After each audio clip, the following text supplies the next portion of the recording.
الحمدللہ یہ ہماری اسرہ ابو بکر صدیق کی یہ انجمن اختتام پذیر ہوئی، ساتھ ہی اسرہ عمر بن خطاب کی یہ انجمن انشاءاللہ شروع ہوگی۔ آخر میں ہمارے دونوں صدرہ کے خطابات ہوں گے۔ میں دعوت دیتا ہوں عبدالصمد بن محمد موسیٰ صاحب کو، آئیں قرآن پاک کی تلاوت کر کے اپنے اسرے کی شروعات کریں۔ اس اسرے کے صدرہ رہیں گے محترمہ ریحانہ صدیقہ، معلمہ عائشہ صدیقہ منگلگری۔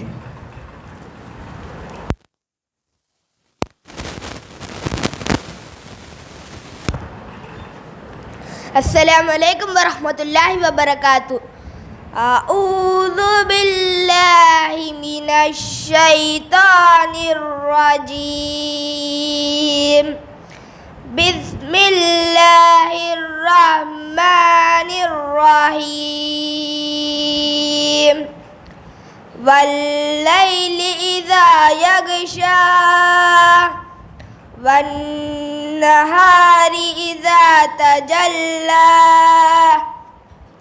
وما خلق الذکر والانثى ان سعیکم لشتی فاما من اعطى واتقى وصدق بالحسنى فسنيسره لليسرى وأما من بخل واستغنى وكذب بالحسنى فسنيسره للعسرى وما يغني عنه ماله إذا تردى إن علينا للهدى وإن لنا للآخرة والأولى فأنذرتكم نارا تلظى لا يصلاها إلا الأشقى الذي كذب وتولى وسيجنبها الأتقى الذي يؤتي ماله يتزكى وما لأحد عنده من نعمة تجزى إلا ابتغاء وجه ربه الأعلى ولسوف يرضى۔ والسلام علیکم ورحمۃ اللہ وبرکاتہ۔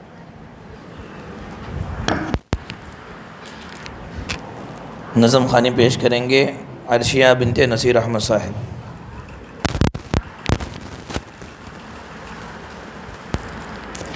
السلام علیکم ورحمۃ اللہ وبرکاتہ۔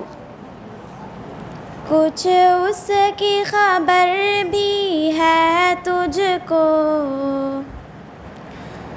وہ سوز جہنم کیا ہوگا، جس آگ کا ایندھن انسان ہے اس آگ کا عالم کیا ہوگا۔ کچھ اس کی خبر بھی ہے تجھ کو،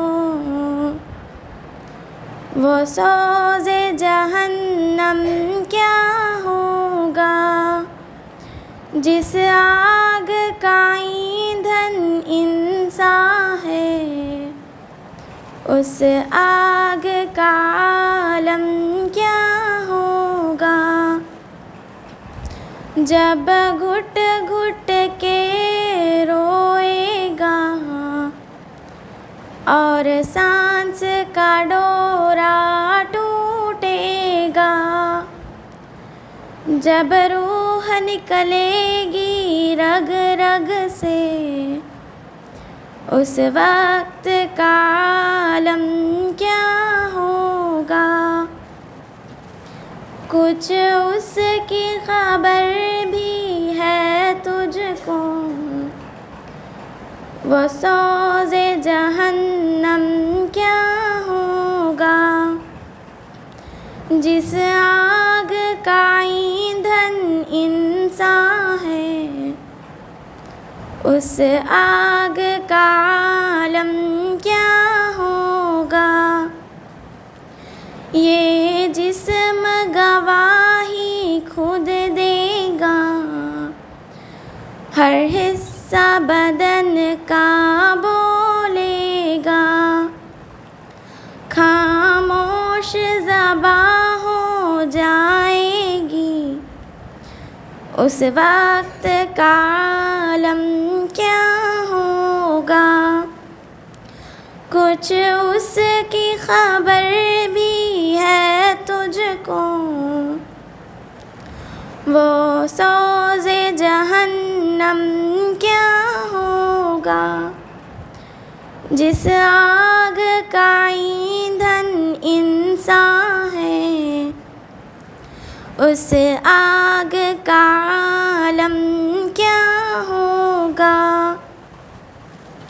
یہ حال ہے زاہد دنیا کا، دنیا میں کسی کا کوئی نہیں، ایک بار خطا ہو جائے اگر، 100 بار تو رب سے توبہ کر۔ کچھ اس کی خبر بھی ہے تجھ کو، وہ سوز جہنم کیا ہوگا؟ جس آگ کا ایندھن انسان ہے، اس آگ کا عالم کیا ہوگا؟ والسلام علیکم ورحمۃ اللہ وبرکاتہ۔ ماشاء اللہ۔ آئیے چھوٹے ابو بکر سے بڑے اللہ تعالیٰ کی تعریف سنیں۔ ابو بکر بن عبداللہ صاحب آئیں، اللہ تعالیٰ کی تعریف بیان فرمائیں۔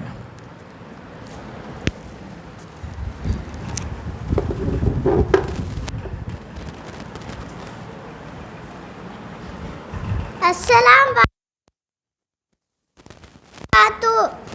الحمدللہ رب العالمین، والصلاة والسلام الرسول الکریم، اما بعد۔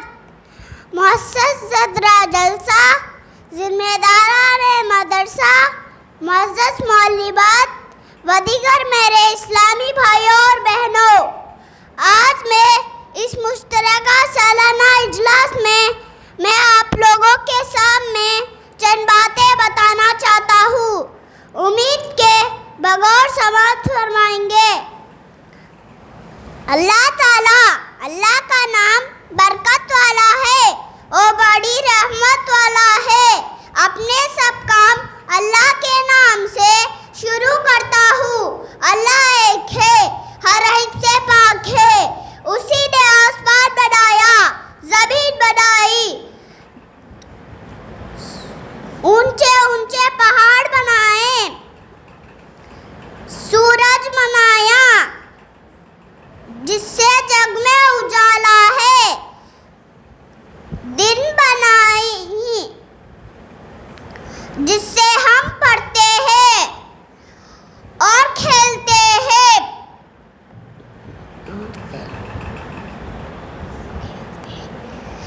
رات بنائی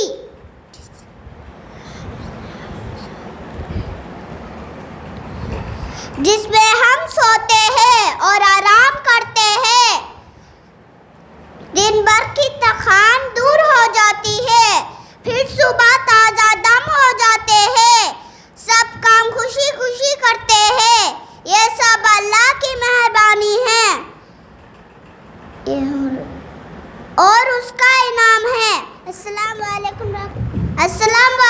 رحمۃ اللہ وبرکاتہ۔ وہ پیپر ہمت کے لیے رکھے ہیں، وہ دیکھ کر نہیں بولے ہیں وہ، تو برائے کرم نمبر نہ کاٹیں ان کے۔ ان کے بعد آئیے ایک چھوٹی طالبہ عفیفہ بنت اسلم خان صاحب کو دعوت دیتا ہوں۔ انسان کے 2 چہرے ہوتے ہیں، تو 2 چہرے رکھنا یہ کتنا برا ہے، دو چہرے کا مطلب کیا ہے، یہ بچی ہمیں سمجھائے گی۔ مائی بہنیں غور سے سنیں۔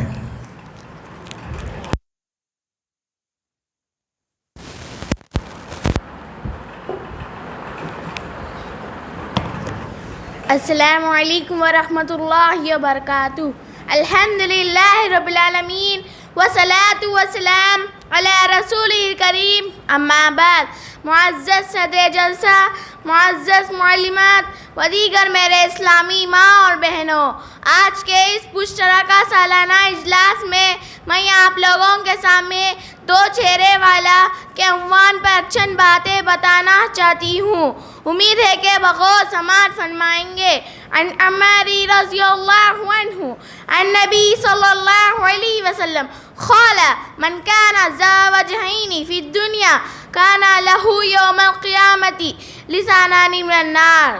ترجمہ، حضرت عمر رضی اللہ عنہ سے روایت ہے کہ رسول صلی اللہ علیہ وسلم نے فرمایا، جو شخص دنیا میں دو چہرے والا ہوگا، قیامت کے دن اس کے لیے آگ کی دو زبانیں ہوں گی۔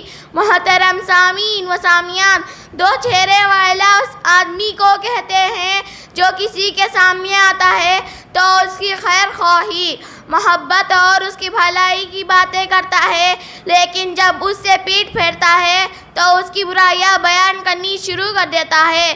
یہ بہت ہی خراب عادت ہے، اس سے بچ کر رہنا چاہیے۔ آخر میں اللہ تعالیٰ سے دعا ہے کہ اللہ تعالیٰ ہم تمام لوگوں کو ظاہری و باطنی نیک بنائے اور دو چہرے والے خطرناک عادت سے ہمیں محفوظ رکھے۔ آمین ثم آمین۔ وآخر دعوانا الحمد للہ رب العالمین۔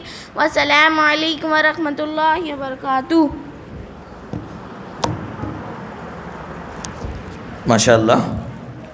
آئیے ایک حدیث شریف اور اس کا ترجمہ سماعت فرمائیں۔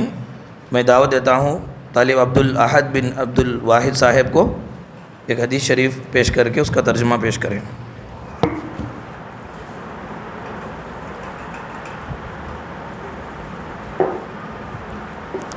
السلام علیکم ورحمۃ اللہ وبرکاتہ۔ الحمدللہ رب العالمین والصلاة والسلام علی رسول الکریم، اما بعد۔ معزز صدر جلسہ، ذمہ داران مدرسہ، معزز معلمات و دیگر میرے اسلامی بھائیوں اور بہنوں، آج میں اس مشترکہ سالانہ اجلاس میں آپ لوگوں کے سامنے ایک حدیث شریف اور اس کا ترجمہ بتانا چاہتا ہوں، امید کے بغور سماعت فرمائیں گے۔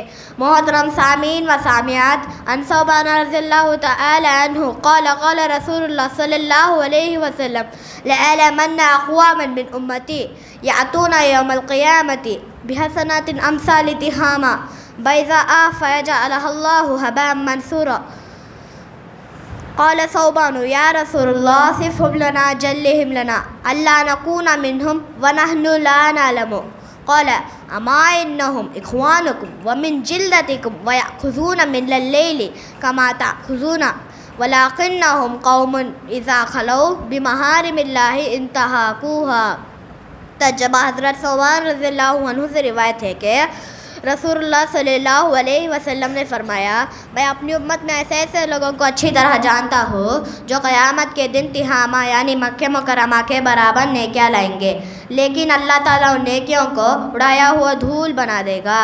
تو ثوبان رضی اللہ عنہ نے پوچھا، ہمیں ان کی کچھ عادتیں بتائیے اور ان کی وضاحت کیجیے، کہیں ایسا نہ ہو کہ ہم بھی اس میں شامل ہو جائے اور ہمیں خبر بھی نہ ہو۔ تو آپ صلی اللہ علیہ وسلم نے فرمایا، وہ تمہارے ہی بھائی اور تمہارے جیسے لوگ ہوں گے، وہ بھی راتوں کو نماز پڑھتے ہیں جیسے تم پڑھتے ہو، لیکن ان کی بڑی نشانی یہ ہوگی کہ ایسے لوگ ہوں گے جب تنہائی میں ان کو موقع ملے تو اللہ تعالیٰ کے حرمتوں یعنی اللہ تعالیٰ کے حرام کی ہوئی چیزوں کو کر دیں گے۔ محترم سامعین و سامعات، جماعت میں ہم جس طرح گناہ سے بچتے ہیں، اکیلے میں بھی اس سے زیادہ برائی کرنے سے بچنا چاہیے، ورنہ قیامت کے دن ہم نقصان اٹھانے والوں میں ہو جائیں گے۔ آخر میں اللہ تعالیٰ سے دعا ہے کہ اللہ تعالیٰ ہم تمام لوگوں کو اخلاص کے ساتھ دین پر عمل کرنے کی توفیق عطا فرمائے۔ آمین ثم آمین۔ وآخر دعوانا ان الحمد للہ رب العالمین۔ والسلام علیکم ورحمۃ اللہ وبرکاتہ۔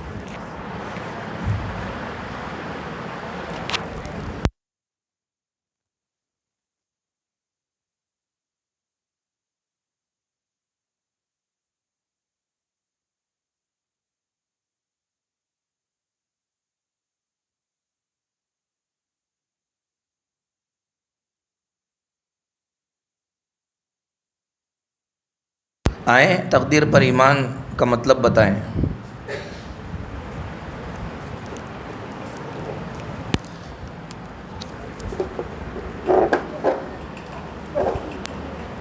السلام علیکم ورحمۃ اللہ وبرکاتہ۔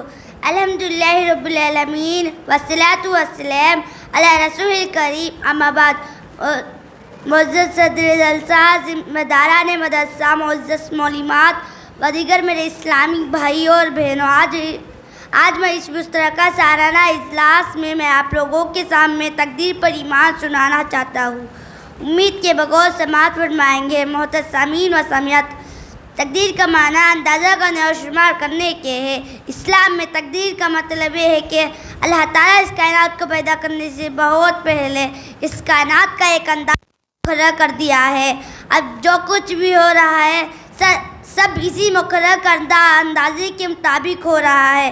اللہ تعالیٰ کا ارشاد ہے، وَإِن مِّن شَيْءٍ إِلَّا عِندَنَا خَزَائِنُهُ وَمَا نُنَزِّلُهُ بِقَدْرٍ مَّعْلُومٍ، کہ ہمارے پاس ہر چیز کے خزانے موجود ہیں، ہم ان میں سے مقرر کے اندازے کے مطابق لوگوں کے لیے اتارتے ہیں۔ اللہ کے رسول صلی اللہ علیہ وسلم نے فرمایا کہ جان لوگ کے سارے لوگ جمع ہو کر اگر تم کو فائدہ پہنچانا چاہے، اس سے بڑھ کر تم کو فائدہ ہر چیز نہیں پہنچا سکتے جتنا تمہاری تقدیر میں اللہ تعالیٰ نے لکھ دیا ہے۔ اسی طرح نقصان دینے کا معاملہ بھی ہے۔ محترم سامعین و سامعات، ان باتوں سے معلوم ہوا کہ ہمارا جینا اور مرنا، روزی روٹی سب مالک الملک نے تقدیر میں لکھ دیا ہے۔ جس وقت جس چیز کی ہمیں ضرورت ہوگی وہی دیتا رہے گا۔ اس لیے انسان کو چاہیے کہ اللہ کی لکھی ہوئی تقدیر پر بھروسہ کرے اور ان چیزوں میں اپنے آپ کو نہ لگائے جن کی ذمہ داری اللہ نے لی ہے، بلکہ ان کاموں کو کرے جس نے کرنے کا حکم دیا گیا ہے۔ آخر میں اللہ تعالیٰ سے دعا ہے کہ اللہ تعالیٰ ہم سب لوگوں کو اللہ تعالیٰ کی اچھی طرح عبادت کرنے کی توفیق عطا فرمائے، آمین سمائن واخر دعوانا الحمدللہ رب العالمین، والسلام علیکم ورحمۃ اللہ وبرکاتہ۔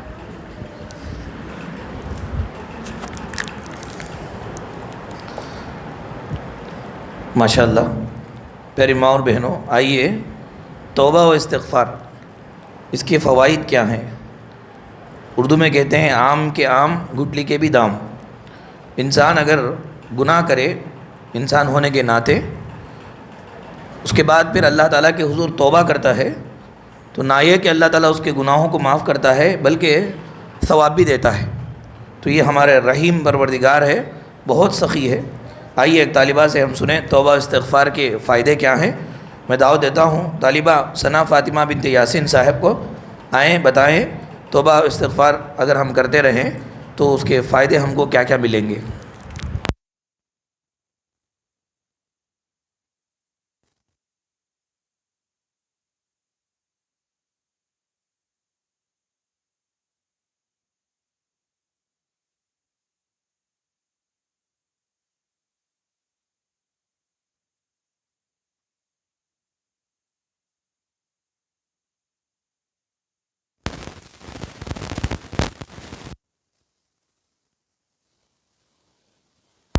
معزز معلمات و دیگر میرے اسلامی بھائیوں اور بہنوں، آج میں اس مشترکہ سالانہ اجلاس میں آپ لوگوں کے سامنے توبہ و استغفار اور اس کے فوائد بتانا چاہتی ہوں۔ امید کے بغور سماعت فرمائیں گے۔ محترم سامعین و سامعات، اللہ تعالیٰ کے منع کیے ہوئے کاموں کو کرنا گناہ ہے، اور بنی آدم کی کمزوری یہ ہے کہ اس سے گناہ ہوتے رہتے ہیں۔ گناہ ہونا یا گناہ کرنا اتنا معیوب نہیں ہے جتنا گناہ کے بعد توبہ و استغفار نہ کرنا برا ہے، معیوب ہے۔ محترم سامعین و سامعات، سچا مومن وہ ہے جو خالق کی نافرمانی کرنے کے فوراً بعد اسے راضی کرنے کے لیے بےتاب ہو جاتا ہے، فوراً معافیہ مانگ لیتا ہے۔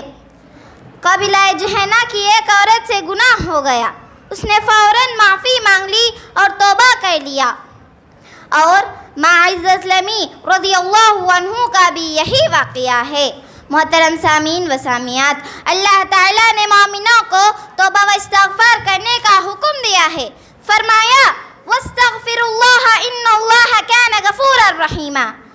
کہا وَأَتُوبُوا إِلَى اللَّهِ جَمِيعًا أَيُّهَا الْمُؤْمِنُونَ لَعَلَّكُمْ تُفْلِحُونَ کہ مومنو تم سب اللہ کے بارگاہ میں توبہ کرو، تم کامیاب ہو جاؤ گے۔ محترم سامعین و سامعات، توبہ و استغفار کرنا انبیاء کرام کا شیوا ہے۔ باوا آدم، حضرت نوح، حضرت موسیٰ اور حضرت یونس علیہ السلام کی دعائیں اور ان کا استغفار قرآن مجید میں منقول ہے، اور ایسا توبہ و استغفار کرنا ہر عقل مند مومن کی بھی صفت ہے۔ محترم سامعین و سامعات، توبہ و استغفار سے انسان کے گناہ دھل جاتے ہیں اور وہ پاک ہو جاتا ہے۔ ساتھ ہی ساتھ اللہ تعالیٰ استغفار کرنے کی وجہ سے اس کے گناہوں کو نیکیوں میں تبدیل فرما دیں گے اور وہ اللہ کا محبوب بن جائے گا۔ کہ ان اللہ یحب التوابین، کہ اللہ تعالیٰ توبہ کرنے والوں سے محبت کرتا ہے اور ان سے خوش ہو جاتا ہے، اور توبہ و استغفار کی برکت سے عذابات بھی ٹل جاتے ہیں، اور یہ توبہ و استغفار کرنے والے فرشتوں کے دعاؤں کے مستحق ہو جاتے ہیں۔ اللہ کے رسول صلی اللہ علیہ وسلم نے اس آدمی کے لیے خوشخبری سنائی جس کی زندگی میں کثرت سے توبہ و استغفار ہو۔ فرمایا توبہ لمن وجد فی صحیفتہ استغفارا کثیرا۔ محترم سامعین و سامعات، ہماری توبہ و استغفار اللہ تعالیٰ کے نزدیک قبول ہونے کے لیے ہمارے اندر اخلاص کا ہونا بے حد ضروری ہے۔ ہم صرف اللہ تعالیٰ کو راضی کرنے کے لیے توبہ کریں، کسی مصلحت کے لیے نہیں۔ توبہ و استغفار کے وقت ندامت و شرمندگی کا اظہار کرے، دوبارہ گناہ نہ کرنے کا عزم مصمم کرے۔ حقوق العباد میں اگر کمی کی ہے تو فوراً ادا کرے یا معافیہ مانگ لے۔ انشاءاللہ ہماری توبہ اللہ تعالیٰ قبول فرمائیں گے۔ آخر میں اللہ تعالیٰ سے دعا ہے کہ اللہ تعالیٰ ہم تمام لوگوں کو کثرت سے توبہ و استغفار کرتے رہنے کی توفیق عطا فرمائے، آمین۔ وآخر دعوانا ان الحمد للہ رب العالمین، والسلام علیکم ورحمۃ اللہ وبرکاتہ۔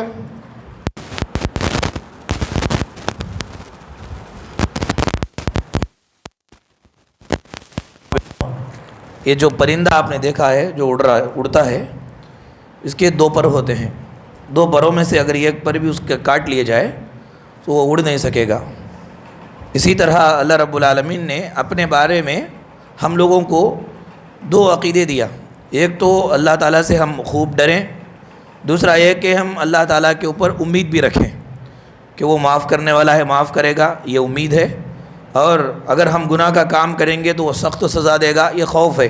قرآن میں فرمایا نبی عبادی انی انا الغفور الرحیم وان عذابی هو العذاب العلیم، کہ میرے بندوں کو کہہ دیں، بندوں سے کہ میں بہت بخشنے والا بھی ہوں، یہ امید ہے، اور میرا عذاب بھی بہت سخت ہے، یہ خوف ہے۔ ایک مومن عورت کے دل میں، ایک مومن مرد کے دل میں اللہ تعالیٰ کے بارے میں یہ دو عقیدے ہونا ضروری ہے۔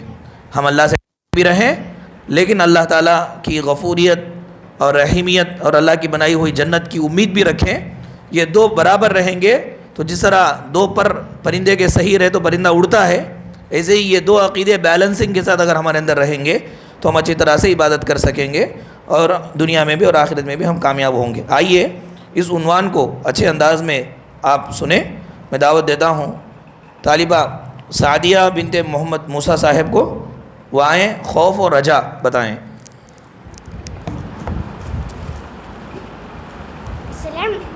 السلام علیکم ورحمۃ اللہ وبرکاتہ۔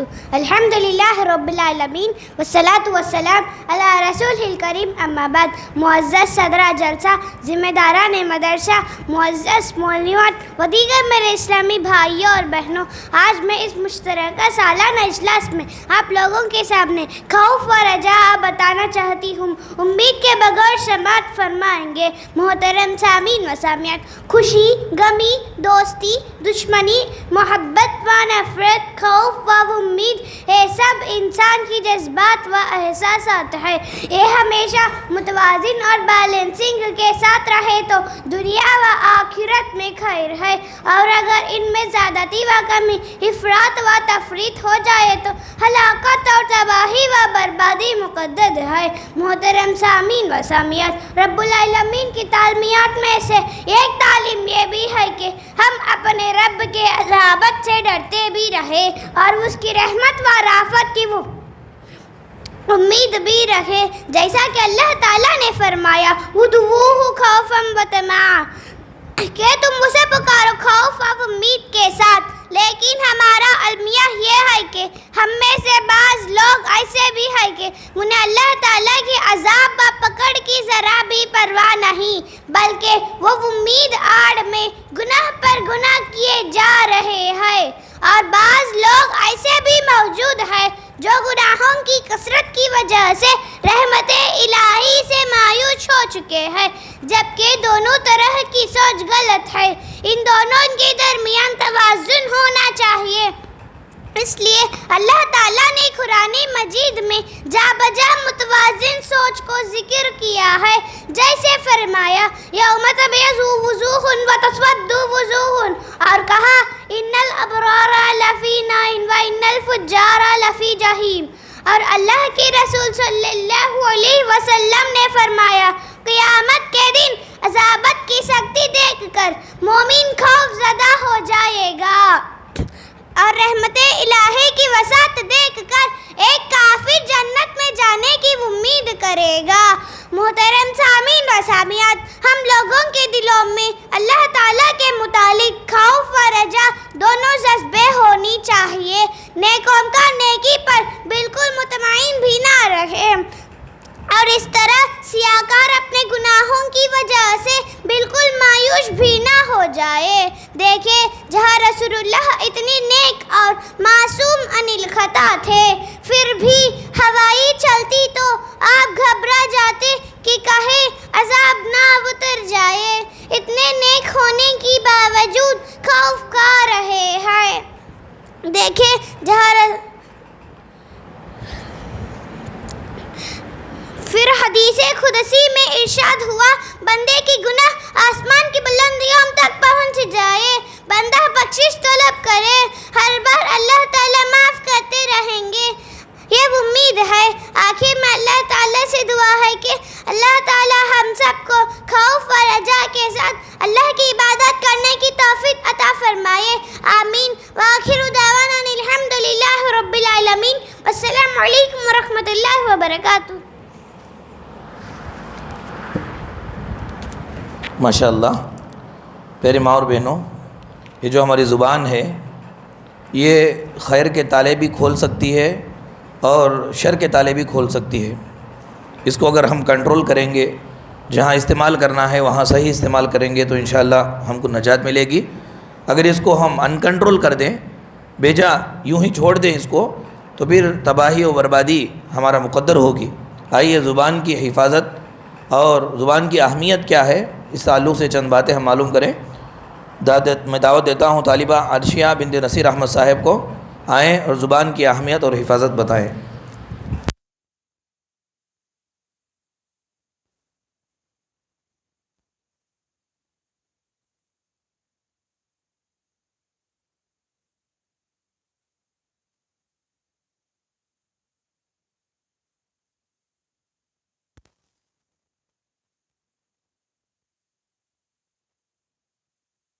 علم نجعل له عینین ولسانا وشفتین۔ معزز صدر جلسہ، ذمہ داران مدرسہ، معزز معلمات و دیگر میرے اسلامی بھائیوں اور بہنوں، آج میں اس مشترکہ سالانہ جلسے میں آپ لوگوں کے سامنے زبان کی اہمیت اور حفاظت کے عنوان پر چند باتیں بتانا چاہتی ہوں، امید کے بغور سماعت فرمائیں گے۔ محترم سامعین و سامعات، اللہ تعالیٰ کی بڑی نعمتوں میں سے ایک عظیم نعمت زبان بھی ہے۔ اس کی اہمیت کا صحیح پتہ اسی کو چلتا ہے جو اس سے محروم ہو۔ کبھی کبھار کسی بیماری کی وجہ سے یہ بے مزہ ہو جائے تو ہم پریشان ہو جاتے ہیں۔ محترم سامعین و سامعات، یہ بھی ایک حقیقت ہے کہ بھلائی و برائی میں زبان کا بڑا عمل دخل ہوتا ہے۔ سارے انسانی اعضاء میں سب سے زیادہ بے قابو یہی زبان ہے۔ جس نے اس کو آزاد چھوڑ دیا وہ برباد ہوا، اور جس نے اس پر شریعت کی لگام لگائی وہ اس کے شر اور برائی سے بچ گیا۔ اور یہ بھی صحیح بات ہے کہ شیطانی زبان کو اپنا ہتھیار بنا کر لوگوں میں لڑانے بھڑانے کا کام انجام دیتا ہے اور لوگوں میں نفرتیں پیدا کرتا ہے۔ محترم سامعین و سامعات، اسی لیے اسلام نے مختلف طریقوں سے زبان کی حفاظت کا حکم دیا ہے۔ ایک جگہ فرمایا، سنو، زبان کی ہر بات لکھی اور محفوظ کی جا رہی ہے، اور فرمایا سارے دین کا دار و مدار زبان کی حفاظت میں ہے۔ پھر کہا زبان کی اہمیت، جس میں ایک لیڈر اور قائد کی سی ہے، جب یہ صحیح ہو جائے تو بقیہ سارے اعضاء سلامت رہتے ہیں، ورنہ نہیں۔ اور فرمایا بہتر اور افضل مسلمان کی پہچان یہ ہے کہ وہ اپنے زبان کی حفاظت کرتے ہیں، اور اس کی حفاظت سے دنیا میں ہر قسم کی مصیبتوں اور پریشانیوں میں حفاظت ہوتی ہے، اور آخرت میں جنت کی ضمانت بھی ہے۔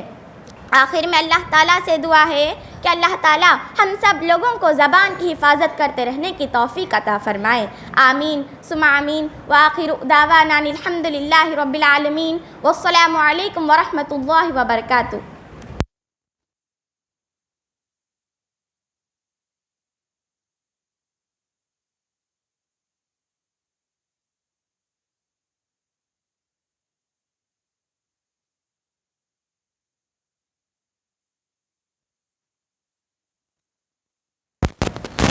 یہ گناہ ایسا ہے کہ اللہ تبارک و تعالیٰ کو بہت زیادہ غصے میں لانے والا۔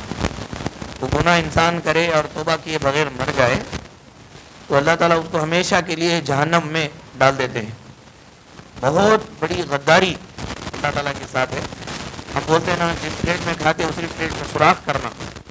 تو پروردگار جو دنیا بنایا اور اس کے اندر ہمارے رہنے سہنے کا انتظام کیا، ہمیں احسن انداز میں پیدا کیا، کھلا رہا ہے، پلا رہا ہے، سب کچھ کر رہا ہے، لیکن انسان یہ سب کچھ اللہ تعالیٰ سے فائدہ اٹھاتے ہوئے اللہ کے ساتھ اگر غداری کرے، یہ اللہ تعالیٰ کو ذرا بھی پسند نہیں ہے۔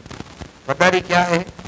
غداری یہ ہے کہ ہم یہ بولیں کہ اللہ کے ساتھ کائنات کو چلانے والا دوسرا بھی ہے، فلاں فلاں ولی بزرگ ہستی میں بھی طاقت ہے کہ وہ ہماری بگڑی بنا سکتے ہیں، یا فلاں فلاں انسان جو ہے دوسری چیزوں کے اندر یہ عقیدہ رکھے کہ ہم کو وہ مار سکتا ہے، جلا سکتا ہے، ہماری ضروریات فلاں بھی پوری کر سکتے ہیں، ایسا سمجھنا اور اس کے مطابق عقیدہ رکھ کر کے عمل کرنا، یہ اللہ کے ساتھ، جس کو ہم بولتے ہیں غداری، اللہ کے ساتھ غداری ہے۔ انسان بڑے بڑے گناہ کون سے بھی کرے، اللہ اگر چاہے تو معاف کر دے گا، لیکن یہ گناہ شرک، یہ گناہ ایسا اتنا خطرناک گناہ ہے، اگر یہ کرتے ہوئے توبہ کیے بغیر انسان مر گیا تو ہمیشہ کے لیے جہنم ہی۔ اور دنیا میں بھی آپ دیکھ لیں، مشرک گھرانوں میں جا کر کے، مشرکوں کا جہاں علاقہ رہتا ہے، اللہ کا عذاب برستا ہے، وہاں پر ویرانیت رہتی ہے، اور دل کے اندر ایک طرح کا خوف آ جاتا ہے وہاں جانے کے بعد۔ لیکن توحید جہاں پر رہتی ہے، وہ دیکھیں کہ انسان کے پاس کچھ بھی نہ ہو لیکن بہت انسان مطمئن رہتا ہے۔ آئیے شرک کی برائی معلوم کریں۔ میں دعوت دیتا ہوں طالب عبدالصمد بن محمد موسیٰ صاحب کو، شرک کتنی خطرناک برائی ہے اس کو بتائیں۔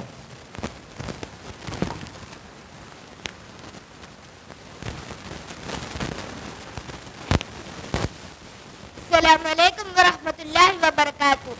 الحمدللہ رب العالمین والصلاة والسلام علی رسولہ الکریم، اما بعد، فقد قال اللہ تعالی فی القرآن المجید، اعوذ باللہ من الشیطان الرجیم، بسم اللہ الرحمن الرحیم، ان اللہ لا یغفر ان یشرک بہ ویغفر ما دون ذلک لمن یشاء۔ معزز صدرہ جلسہ، ذمہ داران مدرسہ، معزز معلمات و دیگر میرے اسلامی بھائی اور بہنوں، آج میں اس مشترکہ سالانہ اجلاس میں آپ لوگوں کے سامنے شرک کی برائی بتانا چاہتا ہوں۔ امید کے بغور سماعت فرمائیں گے۔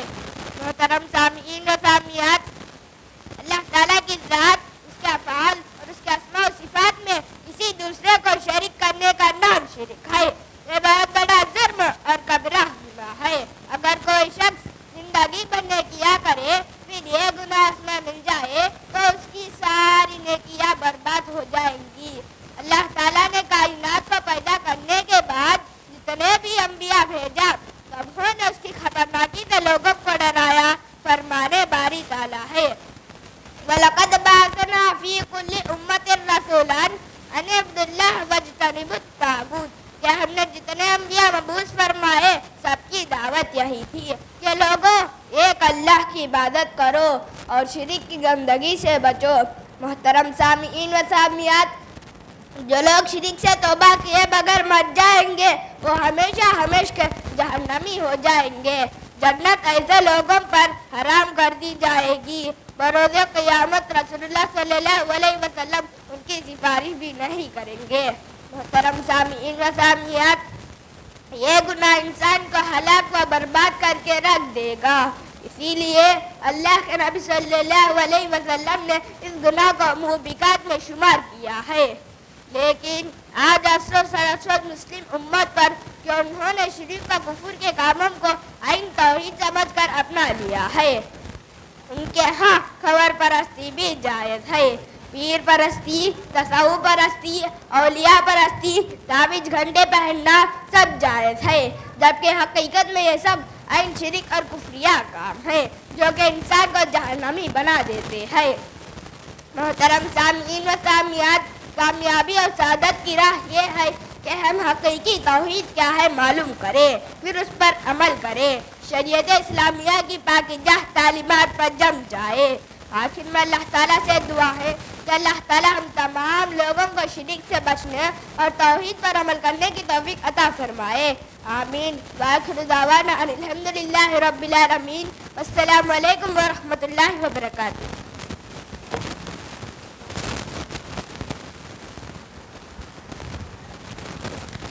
ماشاء اللہ، پیاری ماں اور بہنوں،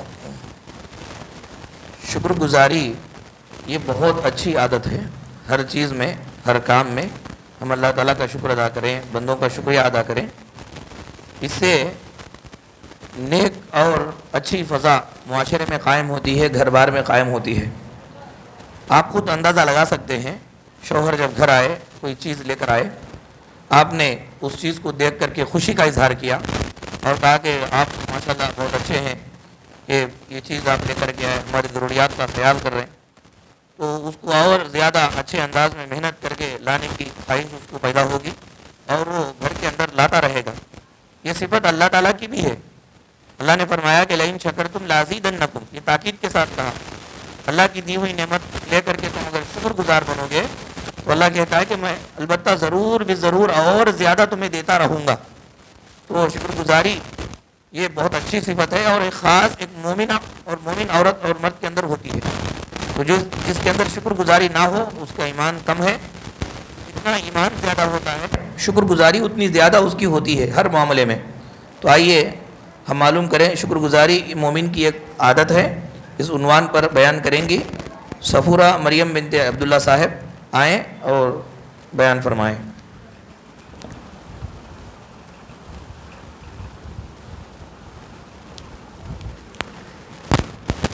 السلام علیکم ورحمۃ اللہ وبرکاتہ۔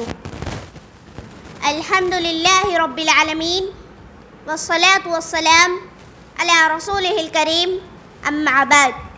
معزز صدر جلسہ، ذمہ داران مدرسہ، معزز معلمات و دیگر میرے اسلامی بھائیوں اور بہنوں، آج میں اس مشترکہ سالانہ اجلاس میں آپ لوگوں کے سامنے شکر گزاری مومن کی ایک صفت کے عنوان پر چند باتیں بتانا چاہتی ہوں، امید کے بغور سماعت فرمائیں گے۔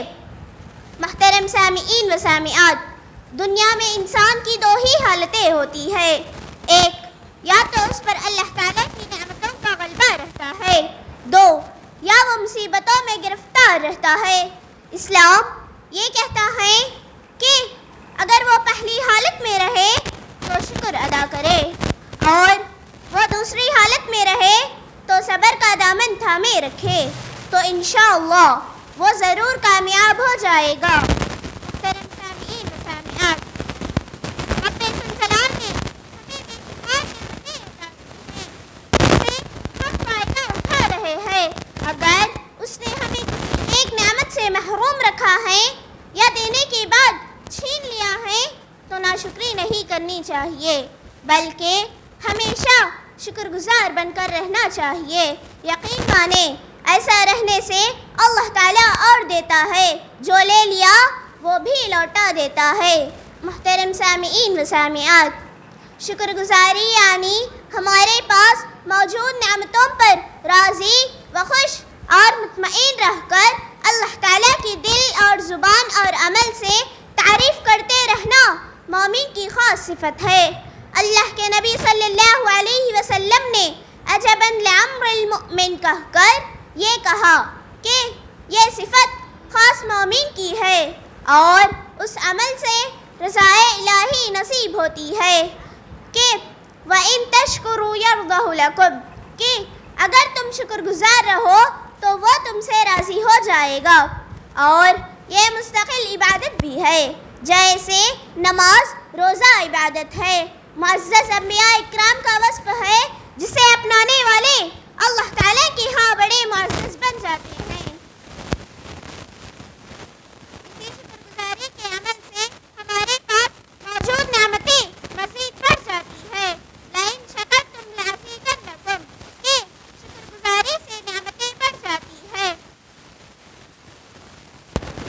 حضرت علی رضی اللہ عنہ نے فرمایا، رب العالمین زیادہ نعمتیں شکر گزاری پر عطا کرتا ہے۔ اگر بندہ شکر کرنا بند کر دے تو نعمتوں میں ہونے والا اضافہ بھی بند ہو جائے گا۔ محترم سامعین و سامعات، شکر گزار آدمی کو روزے دار کی طرح ثواب ملتا ہے اور یہ جنتی لوگوں کی ایک اہم پہچان ہے اور قسم قسم سے عذابات سے رہائی و چھٹکارا پانے کا اہم ذریعہ ہے۔ ما یفعل اللہ بعذابکم ان شکرتم وآمنتم، کہ اگر تم شکر گزار رہو گے تو اللہ عذاب کیوں دے گا، بلکہ جنت میں ایک اچھا مقام عطا کرے گا اور ساتھ ہی ساتھ دنیا میں بھی اپنا انعام کرے گا۔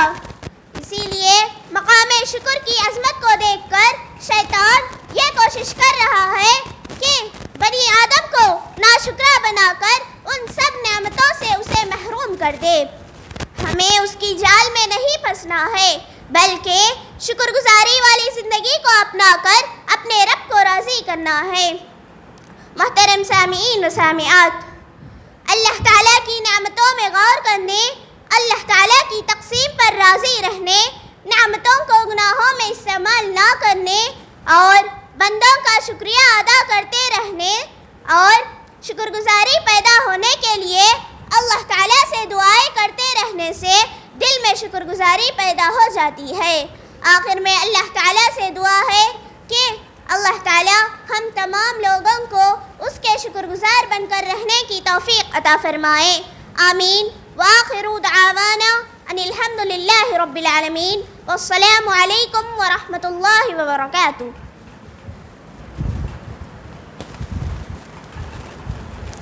ماشاء اللہ، پیاری ماں اور بہنوں، آپ لوگوں نے کبھی غور کیا کہ آپ کا ایک جگہ ہے، خالی ہے، آپ نے لیا اس کو، آپ کی پراپرٹی ہے وہ، اس کو لے کر کے آپ چھوڑ دیے تو وہ جگہ خراب ہو جائے گا، یعنی اس کے اندر خودرو جھاڑ اگ جائیں گے، کانٹے دار جھاڑ اگ جائیں گے، غلیظ ہو جائے گا، پھر آپ کو الگ سے صاف کرنا پڑے گا۔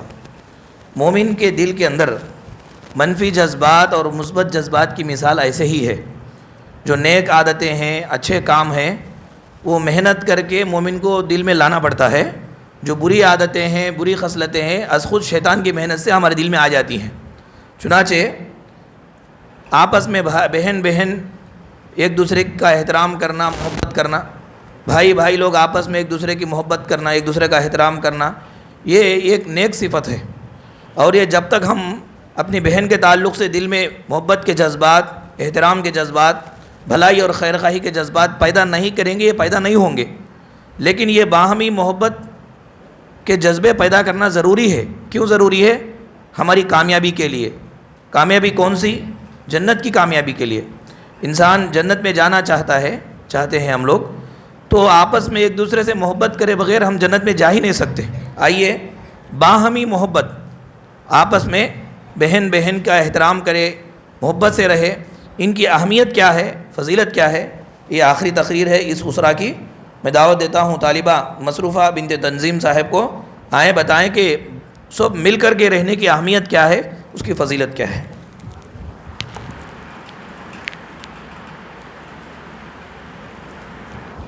السلام علیکم ورحمۃ اللہ وبرکاتہ. الحمد للہ رب العالمین والصلاة والسلام علی رسولہ الکریم. اما بعد فقد قال اللہ تعالی فی القرآن المجید اعوذ باللہ من الشیطان الرجیم بسم اللہ الرحمن الرحیم. الاخلاء یومئذ بعضهم لبعض عدو الا المتقین. معزز صدر جلسہ، ذمہ داران مدرسہ، معزز معلمات و دیگر میرے اسلامی بھائیوں اور بہنوں، آج کے اس مشترکہ سالانہ اجلاس میں آپ لوگوں کے سامنے باہمی محبت کی اہمیت و فضیلت کے عنوان پر چند باتیں بتانا چاہتی ہوں. امید کے بغور سماعت فرمائیں گے. محترم سامعین و سامعات، اللہ تعالیٰ کے لیے اپنے مسلمان بھائیوں اور بہنوں سے دلی محبت رکھنا، ان کے لیے نیک جذبات و خیالات رکھنا اور ان کی خیر خواہی کرنا، دلجوئی و ہمدردی بتانا، یہ ایمان کامل کی نشانی اور اللہ تعالیٰ کا سچا پیار نصیب ہونے کا ذریعہ ہے. محترم سامعین و سامعات، مومنوں کی اسی آپسی محبت کے متعلق قرآن اور حدیث میں بڑی اہمیت اور فضیلت بتائی گئی ہے. سورہ زخرف میں اللہ تعالیٰ نے فرمایا الاخلاء یومئذ بعضهم لبعض عدو الا المتقین کہ بروز قیامت ساری دوستیاں دشمنیوں میں تبدیل ہو جائیں گی، لیکن ایمانی اخوت و محبت اس وقت بھی رہے گی.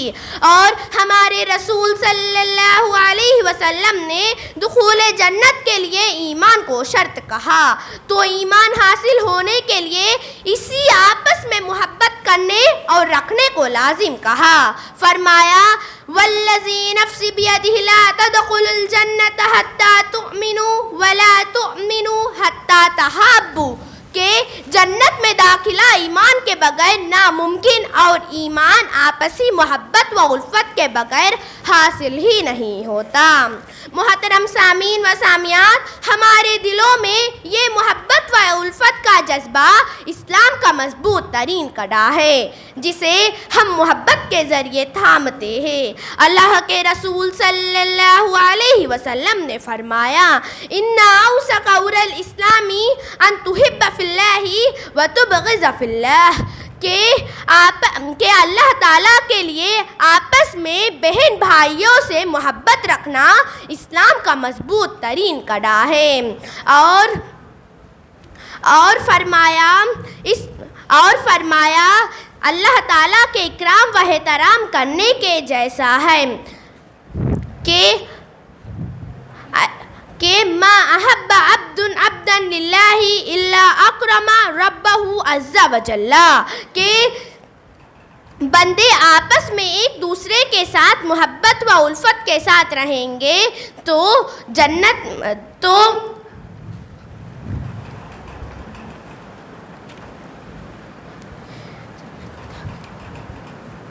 اللہ کے عزت و احترام کرنے کی طرح ہے. محترم سامعین و سامعات، ہمارے دلوں میں اگر یہ محبت و الفت کا جذبہ مضبوط ہو جائے تو انشاءاللہ ہمارا ایمان کامل اور اکمل ہو جائے گا. ہمارے رسول صلی اللہ علیہ وسلم نے فرمایا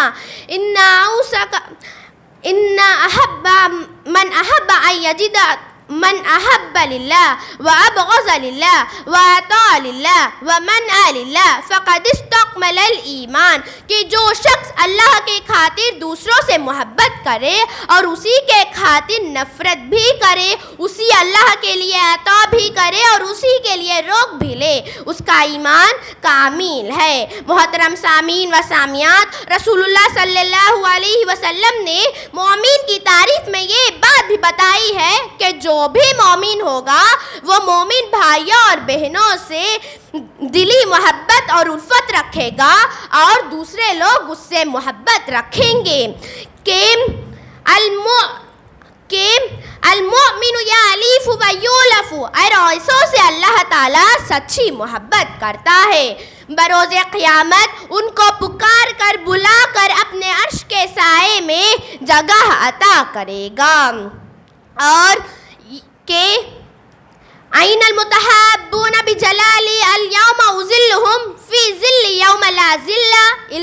نازل لی کہ میرے واسطے ایک دوسرے کے ساتھ محبت سے رہنے والے کہاں ہے، بلاؤ انہیں، آج میں ان کو میرا یا اپنا عرش کا سایہ عطا کروں گا۔ آج میرے سائے کے علاوہ کوئی سایہ نہیں ہے۔ محترم سامعین و سامعات، ہمیں چاہیے کہ ہم اتنے بڑے بڑے انعامات حاصل کرنے کے لیے اللہ کے لیے آپس میں پیار و محبت رکھنے کی زندگی بسر کریں، اور ہمارے دلوں میں ہمارے سارے مومن بھائیوں اور بہنوں کے متعلق الفت و محبت ہونی چاہیے، خاص کر اللہ تعالیٰ کی اور اس کے رسول صلی اللہ علیہ وسلم کے محبت کے بعد اہل ایمان پڑوسیوں، مظلوموں، پریشان حال لوگوں، مریضوں، بیواؤں، یتیموں کے ساتھ خوب دلی محبت اور نرمی ہونی چاہیے۔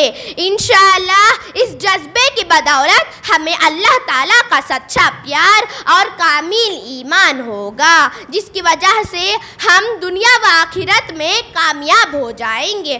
آخر میں اللہ تعالیٰ سے دعا ہے کہ اللہ تعالیٰ ہم تمام لوگوں کو ان باتوں پر عمل کرنے کی سچی توفیق عطا فرمائے، آمین۔ وآخر دعوانا الحمدللہ رب العالمین، والسلام علیکم ورحمۃ اللہ وبرکاتہ۔